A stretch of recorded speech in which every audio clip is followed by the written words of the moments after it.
ഡോക്ടറോട് ചോദിക്കാം എന്ന ഫോണിൻ പരിപാടിയിലേക്ക് ഏവർക്കും സ്വാഗതം.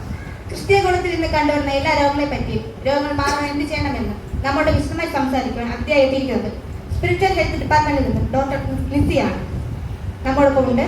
നിങ്ങളുടെ സംശയങ്ങൾ ഡോക്ടറെ ചോദിക്കാൻ വിളിക്കേണ്ട നമ്പർ 1800-222-111. നമ്പർ ഒരിക്കൽ കൂടി പറയുന്നു, 1800-222-111. നമസ്കാരം ഡോക്ടർ. നമസ്കാരം. ഡോക്ടർ എത്ര നാളായി ഹോസ്പിറ്റൽ വർക്ക് ചെയ്യുന്നു? 5 വർഷമായി വർക്ക് ചെയ്യുന്നു. ഇതിന് മുമ്പ് ഡോക്ടർ ഏത് ഹോസ്പിറ്റലായിരുന്നു? ഹോസ്പിറ്റലിൽ 3 വർഷം അവിടെ. Okay doctor. ഡോക്ടറുടെ വീട്ടിൽ ആരൊക്കെയാണുള്ളത്? ഓക്കെ ഡോക്ടർ, നമുക്കൊരു കോൾ ലൈൻ ഉണ്ട്. Hello doctor. ഹലോ, ആരാണ് സംസാരിക്കുന്നത്? സിമി. ഓക്കെ സിമി, ഡോക്ടറോട് സംസാരിച്ചോളൂ.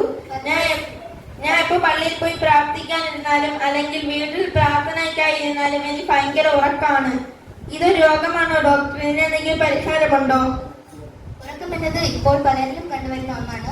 ലൂക്കോസ് 22-ന്റെ 39 മുതൽ 46 വരെയുള്ള വാക്യങ്ങൾ നാം നോക്കുമ്പോൾ യേശുക്രിസ്തു തന്റെ കൃഷികരണത്തിന് മുമ്പ് ഒലിവ് മലയിൽ തന്റെ ശിഷ്യന്മാരെ പറ്റി പ്രാർത്ഥിക്കാൻ കടന്നുപോയതായി കാണുന്നു. അവരുടെ ശിഷ്യന്മാർ ഉറങ്ങുന്നത് കണ്ട് യേശു ശിഷ്യന്മാരോട് ഉറങ്ങാതിരിപ്പിൻ എന്ന് പറഞ്ഞു. എന്നാൽ വീണ്ടും ശിഷ്യന്മാർ ഉറങ്ങുന്നത് കണ്ടു. അതുപോലെ തന്നെ നമുക്ക് എല്ലാവർക്കും പരിചിതമാണല്ലോ പൗലോസിന്റെയും യൂത്തിക്കോസിന്റെയും കാര്യം. പൗലോസിന്റെ പ്രസംഗം കേട്ട് യൂത്തിക്കോസ് ഉറങ്ങി. അങ്ങനെ ഉറങ്ങി തന്റെ ജീവനെ തന്നെ യൂത്തിക്കോസ് നഷ്ടമാക്കി. ഇത് പ്രതികൂലം കണ്ടുവരുന്നതിന്റെ അടയാളമാണ്. ഓക്കെ, ഇനി മുതൽ നാം നന്നായി പ്രാർത്ഥിച്ചാൽ മാത്രമേ ഇതിൽ നിന്ന് രക്ഷപ്പെടാൻ കഴിയുകയുള്ളൂ. ശരി ഡോക്ടർ, നന്ദി. ഓക്കെ, വിളിച്ചത് നന്ദി. ഡോക്ടർ, ഈ പ്രാർത്ഥന സമയത്ത് ഉറക്കമെന്ന് വല്ലാത്തൊരു പ്രതിസന്ധി തന്നെയാണ്. ഡോക്ടർക്ക് ഇത്തരത്തിലുള്ള എന്തെങ്കിലും അനുഭവം ഉണ്ടായിട്ടുണ്ടോ? ഞാനും പ്രാർത്ഥിക്കാനിരിക്കുമ്പോൾ ആദ്യമൊക്കെ ഇങ്ങനെ സംഭവിക്കാറുണ്ടായിരുന്നു. മക്കൾ ഫോൺ വീഡിയോ എടുത്ത് ആ വീഡിയോ അനുസരിക്കുമ്പോഴാണ് ഞാൻ ഉറക്കത്തിൽ നിന്ന് എഴുന്നേൽക്കുന്നത്. നന്നായി പ്രാർത്ഥിച്ചാൽ മാത്രമേ നമുക്ക് ഈ ഉറക്കത്തിൽ നിന്ന് രക്ഷപ്പെടാൻ കഴിയൂ. Okay doctor. ഡോക്ടർ, നമുക്ക് അടുത്തൊരു കോൾ ലൈനിലുണ്ട്.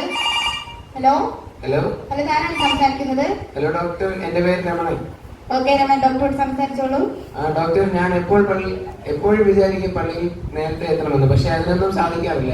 എന്തുകൊണ്ടാണ് എനിക്കിങ്ങനെ പറ്റുന്നതെന്ന് ഇതിനെ പ്രതിവിധി വല്ലതും ഉണ്ടോ ഡോക്ടർ? 27-9 മുതലുള്ള വാക്യങ്ങൾ നോക്കുമ്പോൾ ഇസാക്ക് യാക്കോബിനെ അനുഗ്രഹിച്ചതിനു ശേഷം യാക്കോബ് തന്റെ അപ്പനായ ഇസാക്കിന് മുമ്പിൽ നിന്ന് പുറപ്പെട്ടു. അതിനുശേഷം ഏശാവ് വേട്ട കഴിഞ്ഞ് മടങ്ങി വന്നു. വൈകി വന്നതിനാൽ ഏശാവിന് തന്റെ അപ്പനായ ഇസാക്കിൽ നിന്നും ഒരു അനുഗ്രഹവും ലഭിച്ചില്ല. ഇപ്പോൾ 95% പേരിലും ഈ രോഗം ബാധിച്ചു കഴിഞ്ഞു. പള്ളിയിൽ താമസിച്ചു വന്നു കഴിഞ്ഞാൽ നേരത്തെ വരുന്നവർ അനുഗ്രഹമായി പോകും. അതിനാൽ നാം നേരത്തെ തന്നെ ജോലിയെല്ലാം ചെയ്തിട്ട് പ്രാർത്ഥനയ്ക്ക് നേരത്തെ വരുവാനായി തയ്യാറാകണം. Okay okay doctor, thank you.